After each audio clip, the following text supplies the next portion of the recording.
네, 반갑습니다. 새누리당 황영철 의원입니다. 제가 좀 일찍 와서 토론을 직접 발제하시는 걸 들으니까 일단 감사한 것은 너무 많은 공부를 저에게 할 수 있게 기회를 주시는 것 같아서 감사드립니다. 이유는 제가 행정안전위원회 새누리당 간사를 맡고 있습니다.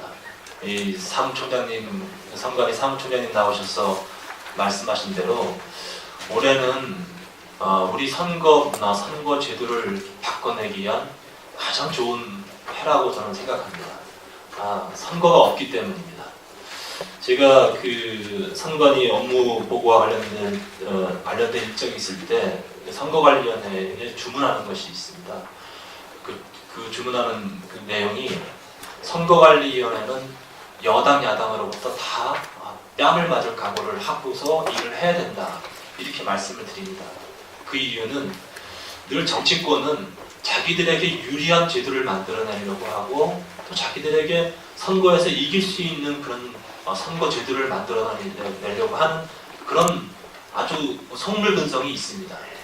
그런 속물근성으로부터 선관위가 독립성을 유지하고 정말 국민이 바라는 좋은 제도를 만들어내야 되는데 그렇게 하기 위한 가장 좋은 시기가 올해라고 생각하고요.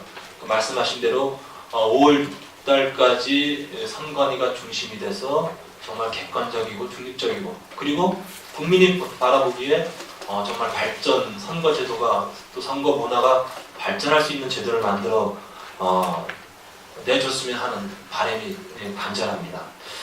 저 또한 지난해에 그 대선에 몸을 담으면서 느꼈던 것이 제가 행정안전위원회 간사로 가게 된 것 또한 그런 이유가 있습니다.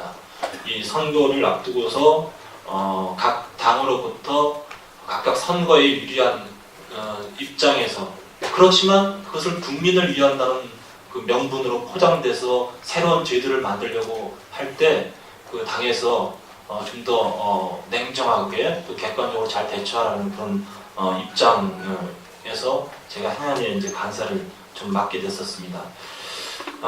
여러 가지 분야가 있습니다만 오늘은 방송 토론과 관련된 부분이기 때문에 발제를 중심으로 해서 말씀을 드리면 매우 유익한 그 분석과 또 유익한 대안들이 참 많이 나온 것 같습니다. 저도 이 자리에서 이 토론회가 만약에 우리가 스탠딩 방식으로 토론을 진행한다면 이 청중 앉아 계신 플로어에 앉아 계신 분들의 그 반응은 어떨까라는 걸 잠깐 생각해 봤습니다. 굉장히 틀리겠죠. 그래서 그런 포디엄 방식이라든가 타운홀 방식의 그 토론 방식으로 바꿔내야 된다는 두 분 발제자분들의 의견은 저는 매우 바람직하다고 생각하고 다음 토론에서는 반드시 그런 방식이 채택되어야 된다라고 생각을 합니다.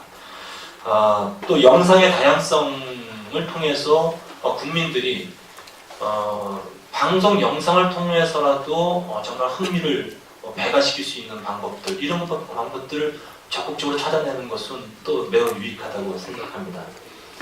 다만 우리가 정말 딜레마에 빠지는 것은 공정성과 또 대비될 수 있는 유용성과 흥미성을 어떻게 조화롭게 결합하느냐의 문제가 저는 나올 거라고 생각합니다. 그런 부분들에 대해서 정말 심도 있는 논의들이 학계와 그리고 선관위를 중심으로 진행되기를 진심으로 바라겠습니다. 오늘 물론 이 부분이 쟁점이 될 거라고 생각합니다. 후보자 토론회에 참여하는 후보자의 자격 기준을 어떻게 할 것인가에 대해서 사실은 지난 대선의 가장 핵심적인 쟁점이었습니다. 그런데 오늘 그 발제 부분에서는 이 부분에 대해서 핵심 쟁점이라고는 하지만 사실은 굉장히 분량을 두 분이서 좀 줄인 측면이 있습니다. 어떻게 보면 논쟁에서 좀 피하고자 하는 그런 느낌도 좀 있는 것 같은데요. 과연 그러면 이 부분에 대해서 여러분들이 객관적이고 공정성 있는 그런 기준들을 이제는 마련해야 된다고 저는 생각을 합니다. 당연히 저희들 입장에서는 그 지난 대선 과정에서 아주 그 소수의 지지를 받고 있는 그런 후보자가 두 유력 후보자와 맞서서 토론을 진행하는 것을 보면서 또 많은 국민들이 문제 제기하는 것을 느꼈습니다. 그러나 그런 관점에서 아시다시피 제가 공직선거법 일부 개정 법률안을 대표 발의를 했습니다. 저는 이 법률안을 대표 발의하면서 그 대표 발의하자마자 이 야당 쪽에서 이걸 이정희 방지법이라고 명칭을 붙였는데요. 이정희 방지법은 절대 아닙니다. 왜냐? 이정희 후보에게는 적용되지 않는 법이기 때문입니다. 당의 선거에는 적용되지 않는 것이고요. 그런 원칙은 전 분명히 지켜야 된다고 생각합니다. 그런 의미에서 모든 선거법은 적어도 후보자가 예비 후보자 등록이 된 이후에는 선거법을 개정하는 것은 저는 매우 바람직하지 않다고 생각합니다.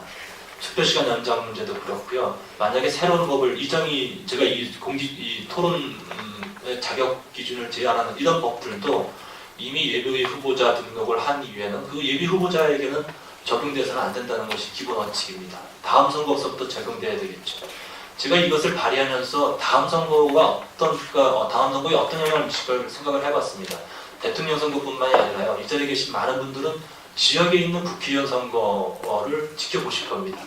그런 그 국회의원 선거에 나오시는 분들이 과연 여러분들이 냉정하고 객관적으로 평가할 수 있는 토론회가 이루어질 수 있는 것인가에 대해서 고민을 해봐야 됩니다. 저 또한 이 자리에 계신 분들이 같이 이제 공직선거에 출마하면서 그 유력하지 않은 다수의 후보자들이 출마했을 경우에 그러면 그렇게 됐을 경우에 그 후보자들에게 똑같은 그런 소수의 보호라는 측면에서 다 토론을 공동으로 참여시킬 경우에 과연 유권자가 객관적 평가할 수 있는 그런 기회들을 제공할 것이냐에 대한 똑같은 질문을 저는 해봅니다. 그래서 그런 부분들에 대해서 이러한 부분들이 제가 대표 발의한 내용에 있어서의 그 지지도의 퍼센테이지라든가 이런 부분들에 대해서는 조정의 가능성은 있지만 방송 토론에 있어서의 정치 문화의 발전 측면에서는 매우 유익하게 작용될 거라고 이렇게 생각을 합니다. 아무튼 등등의 문제들에 대해서 이 정도로 발제를 하고요. 또 추후로 또 다시 토론이 필요하게 되면 그때 말씀을 드리도록 하겠습니다. 물론 제가 오늘 좀 일찍 왔습니다. 아시다시피 본회의가 열리는 가운데 표결이 이루어지고 있었는데요. 제가 일찍 와가지고서 많은 법안의 표결을 하지 못하고 왔습니다. 혹시 뒤로 이어서 국회의원들 법안 표결률 나왔을 때 제 이름이 혹시 뒤로 떨어지면 오늘 좀 일찍 온 것이 이유가 되지 않을까 하는 말씀을 드립니다. 이해 바랍니다. 감사합니다.